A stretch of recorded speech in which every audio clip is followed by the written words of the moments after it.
All right, we are live on Facebook.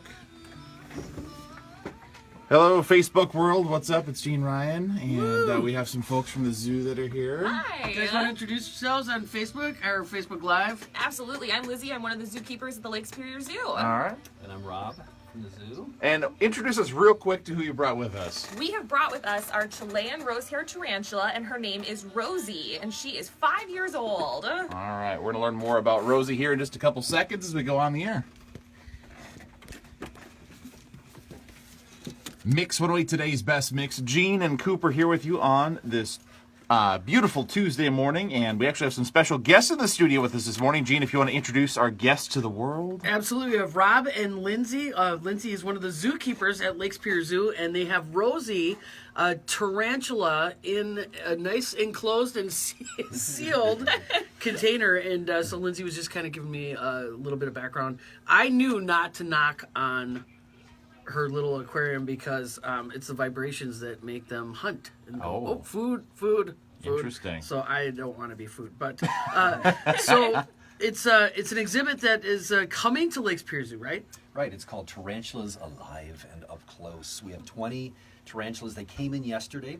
They came in from Philadelphia. This is a traveling exhibit that goes to museums and zoos across the country, and we're lucky enough to have them.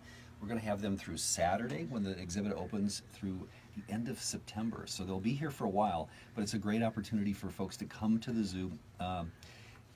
We have 3 of them at the zoo, including the one we have here, but they have 20 of their closest friends now who have joined them at the zoo. 20 live tarantulas. Wow.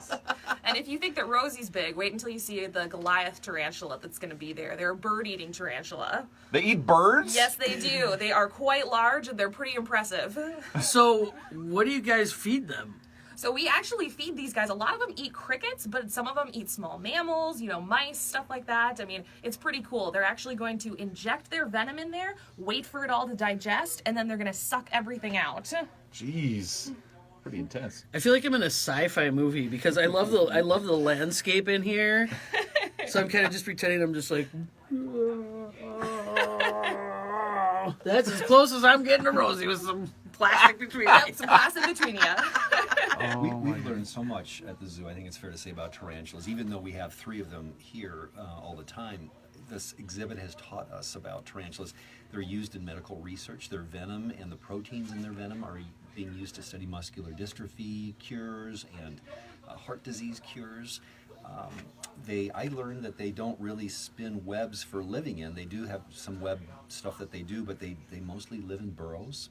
And so for parents with kids, this is school's just getting out, great place for the kids to learn about nature, something they wouldn't see. And that's part of our mission at the zoo, to inspire connections to nature and help folks understand about our world. Well, and Rob, we were talking about that too, how it's so important, and a lot of people may not be aware of the educational programs that you have. So that's a great thing for the kids when they're out of school, is to look into that. You guys have some really good programs, and it's really important to instill that in kids, not only the kindness to animals, but to understand their habitats, and it gives kids a sense that they can carry on with their own pets at home too. Yeah. But education's important, especially there's a lot of miscommunication, especially in movies and things like that. And I'm kind of fanning the flames on that with the whole scared of spiders kind of thing. But mine's just a legitimate fear. I mean, you need to have the respect to the animals too, and I think that's what it is as well. But Lindsay, for you, so you guys have you had tarantulas at the zoo before? Or was this all new Yes, for we you? have. Yeah, we've had a few different species, but Rosie is definitely my favorite. She's the one that I get to take out all the time, and the kids love her. So how would you can you hold her? I would love to hold her for you. Let me take her out for you. I was just gonna say, how do you hold a tarantula? I guess we're I gonna will find show out. you. It's coming out of the box, Gene. Get excited. Yeah, you do it very carefully, obviously. I think my heart just completely skipped about 8 beats. They look hairy, but those are bristles that actually help keep them waterproof, protect their body. And if you look right on the back of her little butt here, she's got little spinnerets, and so those will kind of move back and forth, and that's where the silk comes out of.